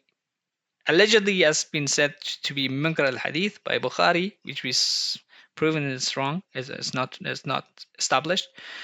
And this narration is, and this is the narration that he has been deemed Munkar for. So, due to narrating this narration, this poor guy has been attacked by so many scholars of these, especially the scholars who came after Uqayli, because he is the first one who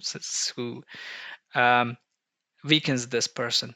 All who came before him do not say that he was weak, like Ibn Hibban, like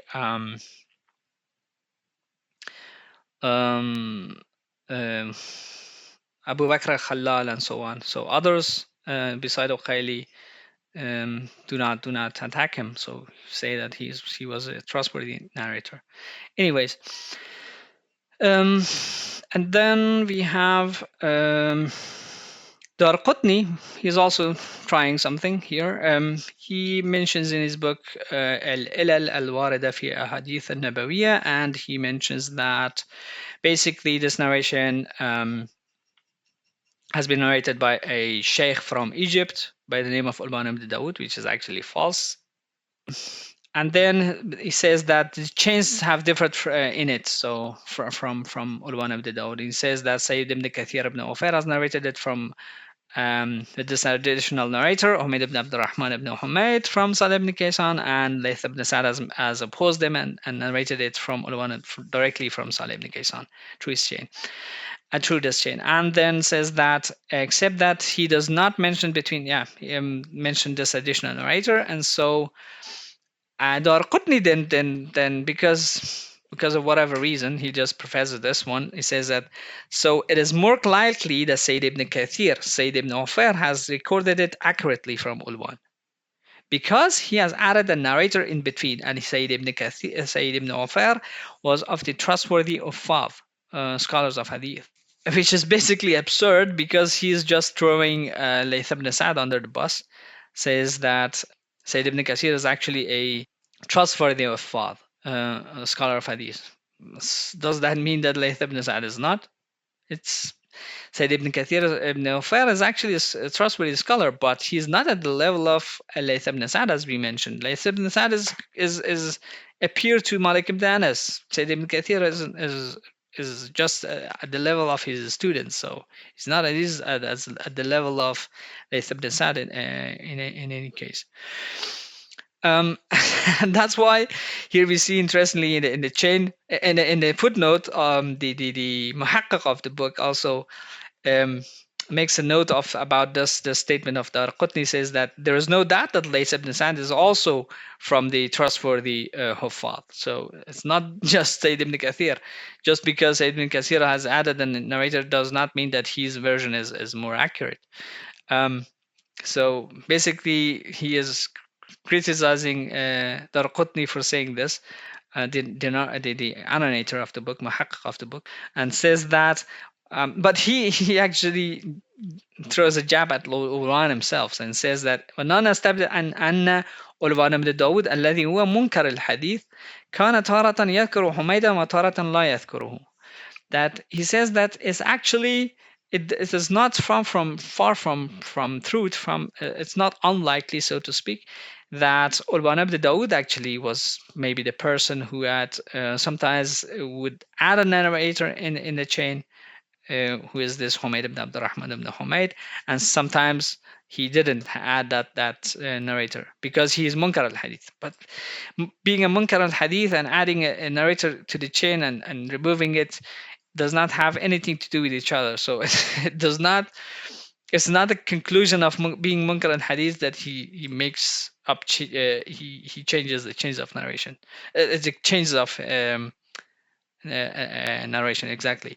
So there's a different term for that. There's a different kind of level for that kind of weakness, because they call those narrators who tamper the chains are mudallis, not munkar al-hadith. It doesn't have anything to do with this. So his solution is also not working. Anyways, and then we mentioned also that there is a different version which says actually that that goes to Ulwan ibn Dawud, but he once mentions that he has narrated it from Abu Muhammad al-Madani from Salih ibn Kaysan.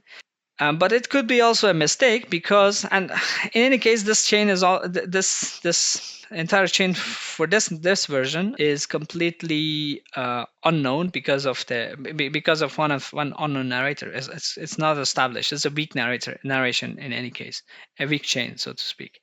There's additional narrator Abu Muhammad al-Madani has narrated it from Salah ibn Kaysan, because it could be also a mistake because. Salih ibn Kaysan is actually, his nickname is Abi Muhammad al-Madani. His kunya was Abi Muhammad, and he actually been called that. His complete name is actually like this in some books. Salih ibn Kaysan, Abi Muhammad al-Madani, or Abi Muhammad al-Madani, Salih ibn Kaysan. So it's not two narrators. Maybe one of the sub narrators of this chain have mistaken that. And in any case, Abu Muhammad Abdullah ibn Zayd ibn Abdurrahman al-Nahrani or Bahrani is a completely unknown narrator in any case. So this narration cannot be taken as a proof to prove inconsistency of the chain. And then says that the same chain that Ulwan says that also Majishun from Salih ibn Kaysan narrated to me, but this also does not create any problems for us because first, as I said, the chain is not established. The chain is weak because on a narrator. And the second thing is that here Majishun, he mentions, Ulwan actually says as an extra narrator that Salih ibn Kaysan narrated to me, and also Majishun narrated it from Salih ibn Kaysan to me. So as an addition, not as a different variation, so to speak, or inconsistency for the chain. Yeah, in any case, we saw that all these claims that they put forward about this narration about this chain is completely baseless claims, and all these things are just dogma-driven things that they just wanted because of the content of this narration. They don't like it, and that's why they call it actually munkar. Munkar is a term that they specially created for this kind of narrations. The content of which is not in their favor. So that's basically the meaning, literally the meaning of munkar, which means disliked. So they just dislike the content of the narration, and that's why they call it munkar. In any case, we mentioned that it has been narrated by other supportive chains, by authentic chains, by even Ulwan ibn Dawud himself. The attacks on him are without any proof, and he has been authenticated. He has been authenticated at least by Layth ibn Sa'd himself, as he was a great scholar, and he would accept all the Sahih narrations, as Ahmad ibn Hanbal and others have narrated, said that Layth ibn Sa'd's narrations are Sahih Hadith. He was Sahih Hadith. He was very precise in Hadith. He would analyze them and did not use to narrate everything to his students. He just narrated those things that he was sure about. So, and we saw that he has narrated directly from Salih ibn Kaysan without Ulwan ibn Dawud also. And we saw also that the claim of inconsistency is actually not a evidence that this inconsistency comes actually from Ulwan, but rather from his students like Sayyid ibn Kathir ibn Farid. Actually, most probably is his mistake, because there are other students who, not just one, two at least students who have narrated it without that additional narrator in the chain. So basically, all claims that all objections are void against this narration, which actually is supported.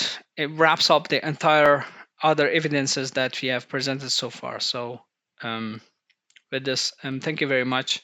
Assalamu alaikum wa rahmatullahi wa barakatuh. Thank you, brothers Al-Imam and Sayyid Firdaus. It's truly shocking and heartbreaking for a religion which was brought to emancipate the most vulnerable in our society has been hijacked and waylaid to become an engine to enrich egos and personal aspirations which have nothing to do with the ethos of the religion. Here we have the first caliph in Muslim history who on his deathbed is accepting that, well, let's say what it is. It's a confession. It's not an acceptance. It's a confession on his deathbed. Abu Bakr at this point realizes he's going to have to face his creator. And at times like these, people don't lie. They don't make things up. They don't hide things. He's trying to ease his conscience and relieve the burden that is weighing heavily on him. And he's confessing. He's confessing to his crime. He's confessing to his error, his sin. He is actually admitting that he thinks he was wrong to enter the house of Batul, Salamullah alayha. He feels compelled to acknowledge that it was his decision which led to violence at the door of the daughter of the Prophet, which led to an injury sustained by the daughter of the Prophet, which led to terror and oppression on the household of the Prophet. The other important thing that he mentions is that he regrets having taken the reins of the caliphate. Let's take a moment to consider the importance of what is being said. On his deathbed, Abu Bakr is confessing. A confession is not to be taken lightly.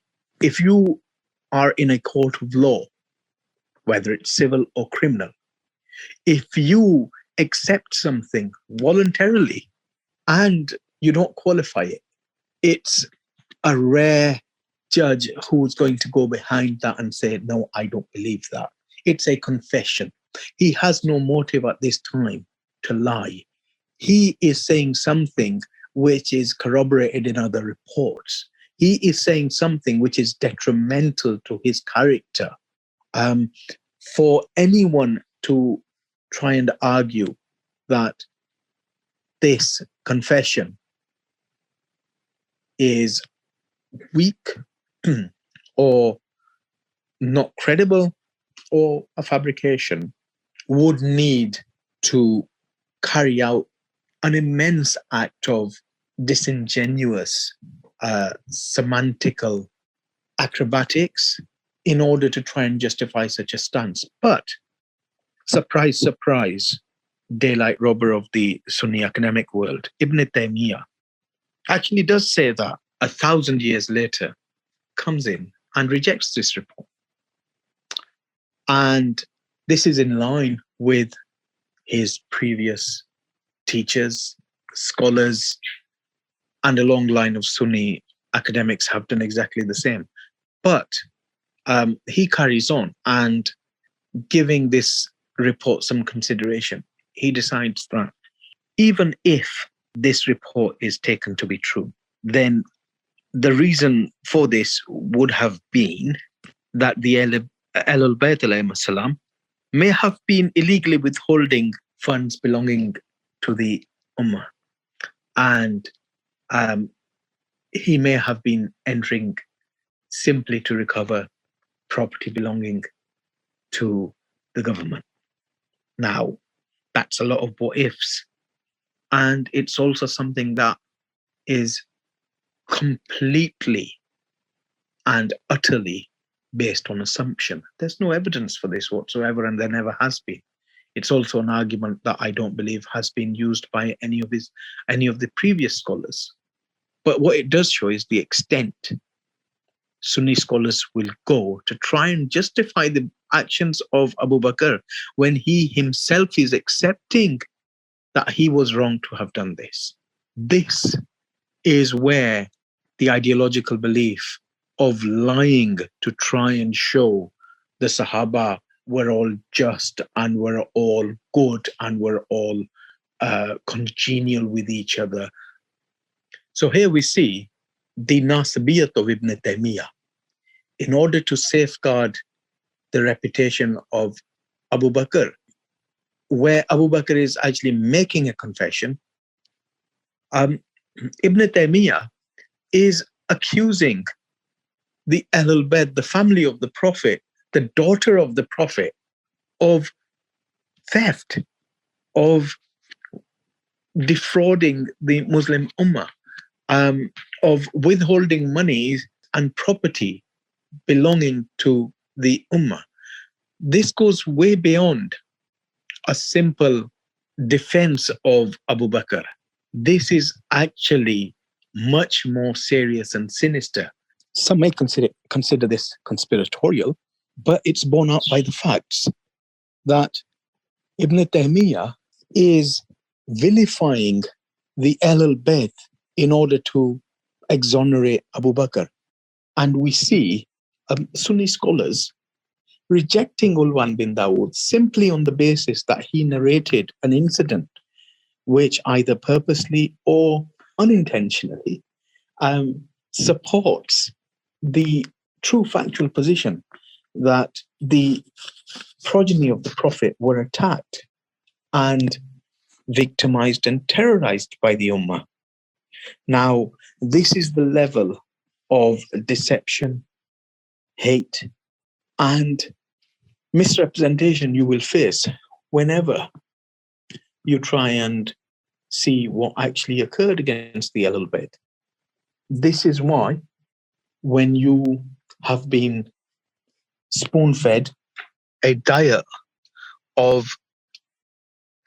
dogmatic beliefs, trying to prove the justness of the companions and the sanitization of historical facts which could show these companions in a negative light, that you will automatically assume that this cannot happen. But if you are a sincere and resourceful seeker of knowledge in historical Islam, I leave it up to you, to our viewers, to the audience. You've traveled with us these past 11 shows, often looking at rather heartbreaking and worrying incidents of insincerity, of academic subterfuge and deception, systematically trying to hide what has actually happened, various narrations corroborating each other, strengthening each other, actually showing, when put together, a complete narrative of what actually took place, despite the best attempts of the best minds in Sunni academia. The truth has not been able to be hidden and is still evident there for anyone who wants to see what has happened. I leave you with this and a clear path to our destination, which should be, as Muslims, the truth. And if you are willing to travel the journey shown to you in these 11 episodes, inshallah, you will reach the truth. And you will be able to identify who, in fact, was the oppressor and who was the oppressed. You will be able to find out who was the victim and who was the perpetrator. You will be able to find out who was the terrorizer and who was the terrorized. It's not difficult, but what it does require is some strength of personality and some moral strength to be able to point to people who you may have revered in the past and say, actually, you were wrong in this. You were the transgressors. You were the people who claimed to love the Prophet and then hurt the family of the Prophet. The choice for you is simply this. Are you going to side with the oppressed or the oppressors? Are you going to side with the victims or the perpetrators? Who will you choose when it comes down to it? Those companions who hurt, injured, and terrorized the daughter of the Prophet? Or are you going to side with the family of the Prophet and say no to injustice and terrorism? That's your choice. It was our job to show you the path. May you find the destination. Thank you. Allah Hafiz and safe traveling.